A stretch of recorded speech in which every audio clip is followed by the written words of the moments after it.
Ma vie d'avant était une vie complètement chaotique. J'avais plusieurs maladies, donc j'étais asthmatique. J'avais une perte de sang qui a duré 27 années. En plus de ça, j'étais très nerveuse, très colérique. Au moment que j'ai été révoltée, c'est quand j'ai vu que ma fille commençait à prendre un chemin qui n'était vraiment pas le chemin que je voulais. Je me suis dit, il faut que les choses changent. Et c'est ainsi qu'un vendredi soir, je partais en soirée et je suis arrivée devant le centre d'accueil de Montreuil.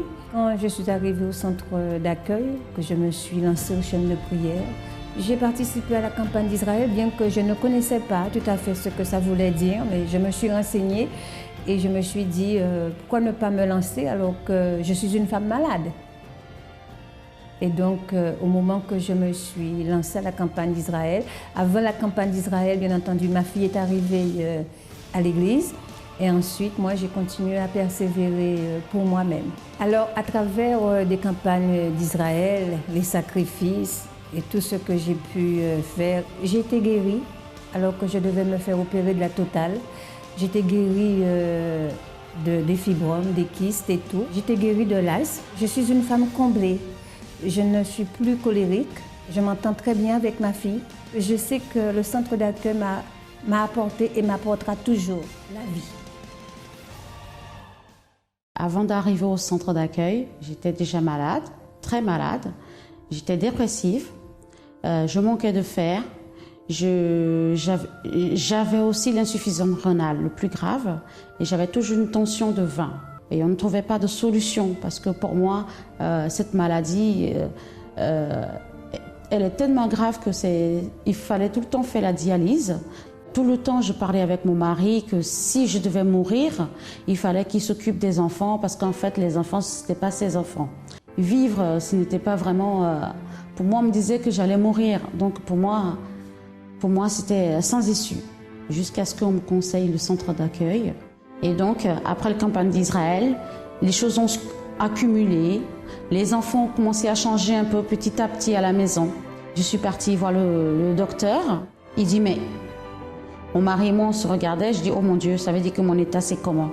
Il dit, mais madame, je dis oui. Il me dit, mais vous n'êtes pas malade? Je suis sortie de ma chaise en disant, pardon? Il dit, mais vous n'êtes pas malade parce que ce que je vois là, vous ne ressemblez pas à quelqu'un qui est malade, vous ne ressemblez même pas à une personne qu'on va dialyser. Dieu m'a vraiment rehaussée, il m'a guérie, il a changé notre vie et c'est que de bonheur en bonheur. Bonjour à tous, soyez bienvenus à cette émission. Tout est possible à celui qui croit.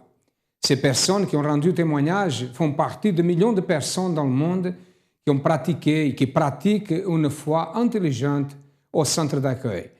N'est pas avoir une religion ou croire que Dieu existe que la situation va changer. Ça, c'est le minimum. Si nous croyons que Dieu existe, c'est normal parce que qui a créé tout l'univers?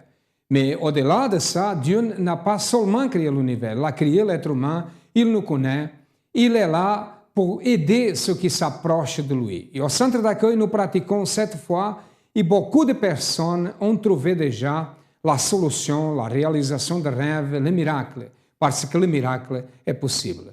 Regardez cette histoire. Mon fils souffrait d'une maladie qui s'appelle le drépanocytaire SS. C'est une maladie, l'enfant il fait beaucoup de crises, beaucoup vraiment de crises. Il n'y a pas de traitement pour la guérison, il n'y a que des calmants, mais même avec les calmants, il y a des fois ça ne passe pas. Mon fils, je peux dire que c'était un enfant condamné. Il n'avait pas un niveau normal. Depuis l'âge de 6 mois, c'était des réanimations. Parfois l'enfant, au coup à la maison, il criait. Ça veut dire qu'on ne vivait plus, on n'avait plus la vie à la famille. Un moment à l'autre, il pouvait venir à la crise, mais on est passé depuis l'âge de 6 mois jusqu'à l'âge de 6 ans à cette situation. Après cette chaîne de prières qu'on a fait, des choses se sont améliorées. Mais nous, on n'était pas contents parce que je disais que non, je n'acceptais pas l'amélioration, je voulais une transformation totale dans la vie de mon enfant. Pour nous, on avait déjà participé à plusieurs campagnes d'Israël, on avait les résultats. Alors pour nous, c'est encore même il y avait déjà un peu d'amélioration. La femme, elle avait pris vraiment des crises comme avant, mais on n'était pas satisfait avec les résultats. Non, on n'a pas hésité. C'était vraiment ces moments-là qui nous a parlé fort. C'était tout ou rien, ou la vie ou la mort. C'est là vraiment qu'on s'est donné fond. C'était vraiment un grand sacrifice, mais on l'a fait. Et là, il nous a demandé si on avait encore des autres enfants en bonne santé. J'ai 3 enfants, on a dit oui, elle a une sœur et un frère.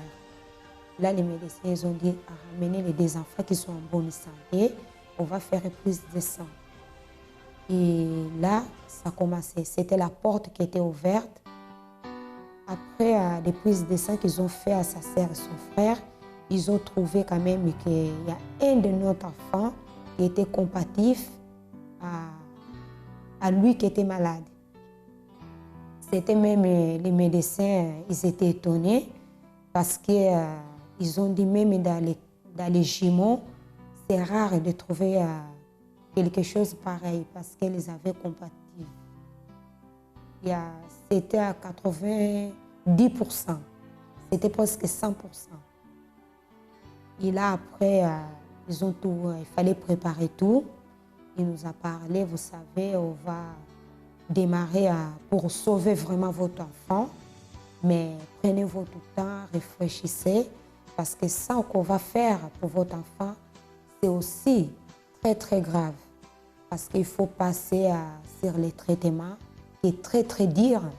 Si l'enfant ne supporte pas ce traitement, avant la greffe, même pendant le traitement, vous pouvez perdre votre enfant.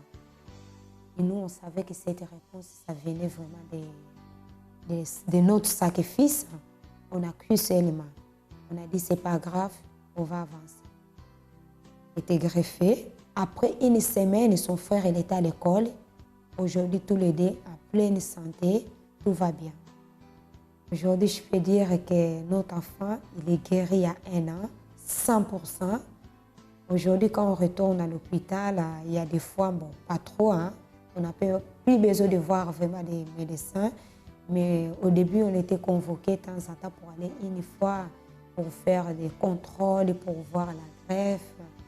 Si ça se passe très bien, quand on part à l'hôpital, les médecins même l'appellent le champion, l'appellent le petit miraculeux, parce que l'hospitalisation, c'était prévu 3 mois pour faire tout. Il fallait qu'il soit enfermé 3 mois.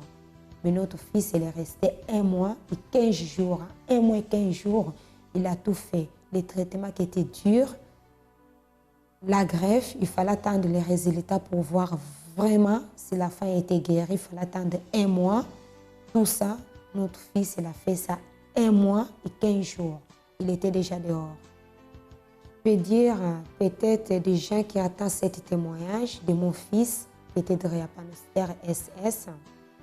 Si ça se trouve même des gens qui sont déjà grands, ou dans les familles, vous avez quelqu'un qui souffre de cette maladie, surtout mon message plus pour les mamans qui ont des enfants avec cette maladie. Il ne faut pas perdre espoir. Gardez toujours espoir. Croyez seulement, aussi cherchez la centre d'accueil plus proche de chez vous. Viens se battre. Faites la même chose que nous qu'on a fait et croyez seulement.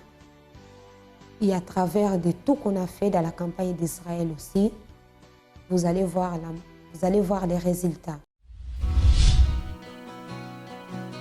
Venez visiter notre page Facebook CAU France. Vous y retrouverez des articles de motivation, les dates de nos événements, tous les liens utiles pour votre développement personnel.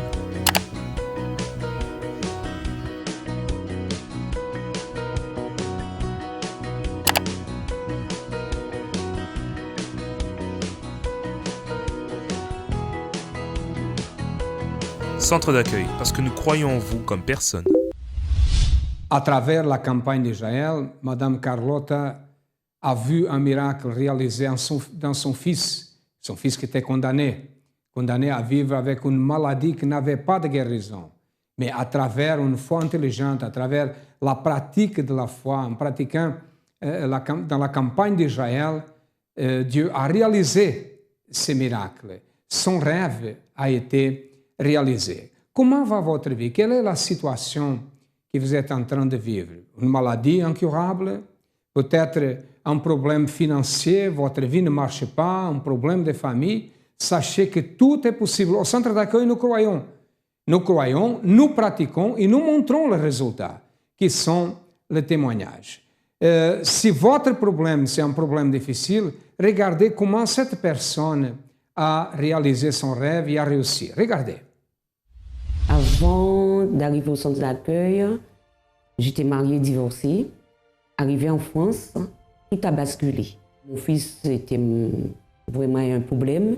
Il était emprisonné et moi-même j'étais malade. Je venais de savoir que j'avais un cancer bénin sous le glande surrénale. C'est montée de tension, montée d'adrénaline, diabète et les poussées d'adrénaline, on peut tomber et mourir. D'un coup comme ça, la tension peut monter à 22, 24, on tombe, on meurt tout de suite. Ça a eu des répercussions sur mon travail parce que je suis restée 15 mois en congé de maladie et j'avais des loyers impayés de 850 €. Alors, ça a engendré des risques d'expulsion même.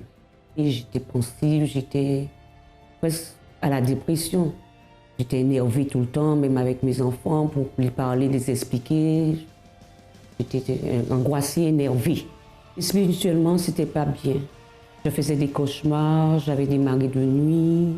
Je suis arrivée au centre d'accueil, quand j'ai clamé à Dieu. Je voulais une réponse parce qu'il n'y a rien qui y allait. Niveau de santé, ma famille, mes enfants, mon travail, tout, rien n'allait. J'allais perdre mon travail, mon fils, je ne sais pas pour combien de temps il allait prendre. Ma santé n'était pas bonne. Alors là, j'ai clamé, j'ai dit là, au pire, c'était pour mon fils. J'ai dit, Seigneur, il faut me donner une solution. Et c'est de là, la semaine n'est pas terminée. J'allais au travail et de là, au métro, une dame m'a tendu un semeur. Sur le semeur, il y avait une feuille qui donnait l'adresse de Montreuil, l'événement, tout ils faisaient. Alors je suis partie ce samedi, c'était cas impossible. J'ai commencé à vraiment cheminer, parler de campagne d'Israël. J'ai dit bon, on va sacrifier. Et c'est de là j'ai sacrifié. Quand j'ai lu, parce que tout ce que je lisais, les témoignages, c'était campagne d'Israël. Par la campagne d'Israël, par la campagne d'Israël. J'ai dit pourquoi eux aussi, si eux aussi, pour moi aussi c'est pareil. Ça a été une bénédiction. Ça n'a pas été tout de suite, mais ça a pris les étape par étape. À travers les campagnes, d'abord mon fils devait prendre 8 ans. Il n'a même pas pris 1 an. Il est libéré. Ma santé, j'ai été guérie. Je me sens bien. Problème financier parce que j'avais les mois impayés, les loyers impayés, par ma persévérance, ma campagne d'Israël aussi, ça a été effacé. Le pardon, j'ai pardonné. Le Dieu m'a permis de voyager aux Antilles, aller pardonner la personne où je ne voulais pas du tout. Et c'est depuis le pardon, je suis arrivée en France, tout a été débloqué. Mon travail, j'ai eu des promotions. J'étais à domicile. Dieu a mis quelqu'un à mes côtés qui m'a aidé. J'ai validé mes 8 modules d'auxiliaire de vie. Après auxiliaire de vie, j'ai dit Seigneur, je vais aller plus loin parce qu'on avait un propos avec l'aigle, les yeux de l'aigle, pour voir plus grand. Et alors j'ai dit aussi, alors je vais voir plus grand. J'ai vu plus grand. J'ai dit bon, malgré mon certain âge, mais je vais passer mon diplôme d'aide-soignante. Effectivement, j'ai fait la différence. Parmi les 3, nous sommes 3 qui sont à mon travail qui sont partis. Je suis la seule qui l'a eu 2 coups. J'ai fait la différence. Et Dieu m'a béni. Le poste que je voulais, j'ai fait un courrier, j'ai dit je voulais ce poste. On m'a dit oh, c'est pas, j'ai eu ce poste. Tout était bloqué. Un cancer. Son fils en prison. Comment résoudre une situation comme ça? Vous savez qu'il y a des moments dans notre vie qu'il n'y a personne qui puisse nous aider. Combien de fois, au moment de la difficulté, de la détresse, vous avez cherché les amis, la famille et les portes se sont fermées, n'est-ce pas? Les portes étaient fermées parce qu'il y a certaines situations qui n'ont pas de solution.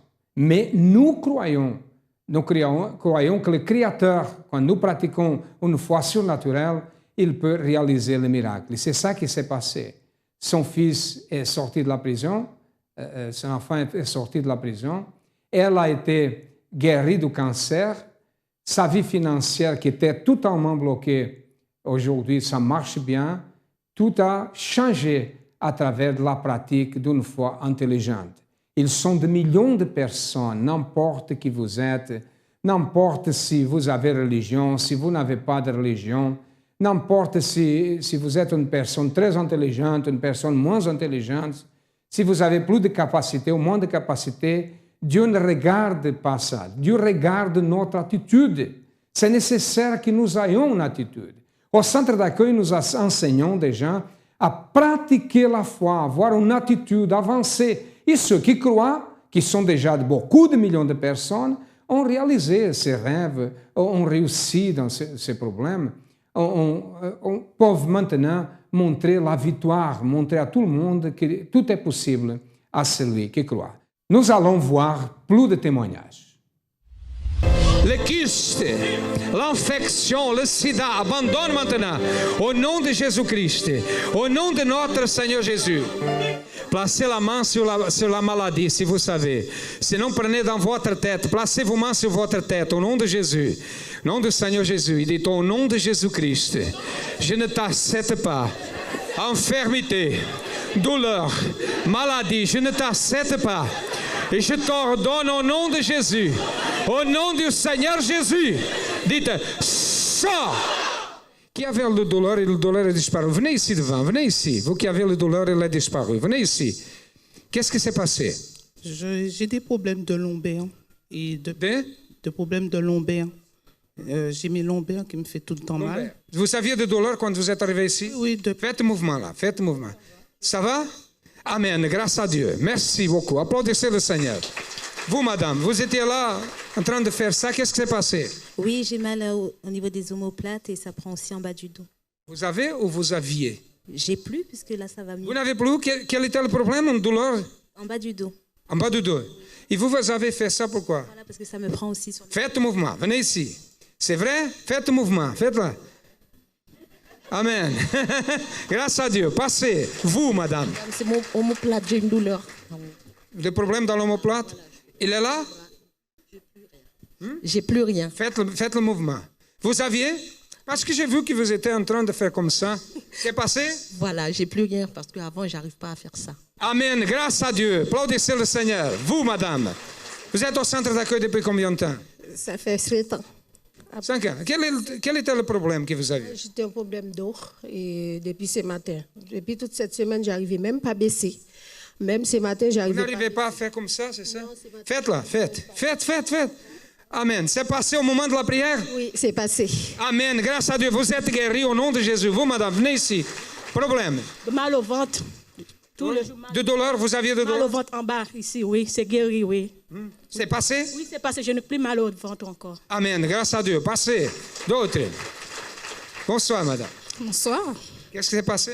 J'avais la douleur qui partait de la nuque jusqu'à mes reins, aux pieds. Et bien là, tout à l'heure, quand vous étiez en train de prier, j'ai l'impression que c'est quelqu'un qui me tirait le bras pour retirer la douleur. C'est comme quelqu'un vous faisait ça? Oui. C'est ça? Oui. Vous êtes au centre d'accueil depuis combien de temps? Aujourd'hui que je suis arrivée. Première fois. Amen. Je sentais que c'était la première fois. C'est la première fois. Qu'est-ce que vous ne pouviez pas faire avant? Je ne pouvais pas soulever quelque chose, je ne pouvais pas m'abaisser comme ça. Non? Il a un poids là qu'elle peut... Viens, c'est la chaise ici. Avant, vous n'étiez pas capable de faire ça. Faites-la, faites. Voilà, oh, ça c'est lourd. Hein? Pour moi, c'est difficile. Hein? C'est lourd ça. C'est quoi, 15 kilos? Oui, 15 kilos peut-être. Amen. Vous êtes guéris au nom du Seigneur Jésus. Guéris au nom de Jésus. Amen. Vous, madame, qu'est-ce qui s'est passé? Mais ici, tout, c'est pas comme ça ici. Vous aviez une douleur de ce côté? C'est passé? Maintenant, ça va. Oh, depuis combien de temps vous êtes au centre d'accueil? 2002. Ah, 2002. Vous êtes déjà... OK, vous êtes guéris au nom du Seigneur Jésus. Amen. Bonjour. Bonjour. Vous êtes au centre d'accueil depuis combien de temps? À peu près 7 ans. 7 ans? Mhm. Okay. Qu'est-ce que Dieu a fait dans votre vie? Dieu a fait beaucoup de miracles dans ma vie et surtout dans ma santé, enfin, dans tous les domaines de ma vie. Mais aujourd'hui, je vais parler en fait de ma santé. Parce que quand je suis arrivée au centre d'accueil, j'avais beaucoup de problèmes de santé, même spirituels. Mais à travers la foi, à travers... Quel type de problème de santé? J'avais en fait début des cancers au sein, j'avais début du cancer aux ovaires, au point que ça a duré longtemps, plus de 5, 6, 7 ans voire. Qu'est-ce que le médecin disait? Le médecin disait qu'en fait, il ne savait plus quoi faire avec moi. Okay. Il ne savait plus quoi faire. OK, qu'est-ce que Dieu a fait par rapport à votre maladie? Vous avez beaucoup de bénédictions, mais la maladie que vous avez, qu'est-ce que vous avez fait et qu'est-ce que Dieu a fait? La maladie, j'ai fait des chaînes de prière, j'ai fait des campagnes d'Israël. Je suis arrivée à la fin de l'année, il y avait une campagne d'Israël et j'ai commencé la campagne d'Israël. Donc, c'était au mois de décembre. J'ai continué à persévérer pour dire en fait que les médecins, ils ne savaient tellement pas quoi faire de moi qu'ils m'ont dit que j'étais une bombe à retardement, qui tôt ou tard, j'allais exploser, ça veut dire finir avec ma vie, quoi, j'allais mourir. Il y en a qui m'ont conseillé de retourner au pays pour aller mourir en fait dans ma famille parce que ici, ils étaient incapables de me sauver. Donc, à travers toutes les chaînes de prière, des campagnes, des persévérances, après, quand j'étais guérie, je ne savais pas non plus quoi dire. Bonjour. Bonjour, évêque. Vous êtes au centre d'accueil depuis combien de temps? Depuis environ 5 ans. 5 ans. Qu'est-ce que Dieu a fait?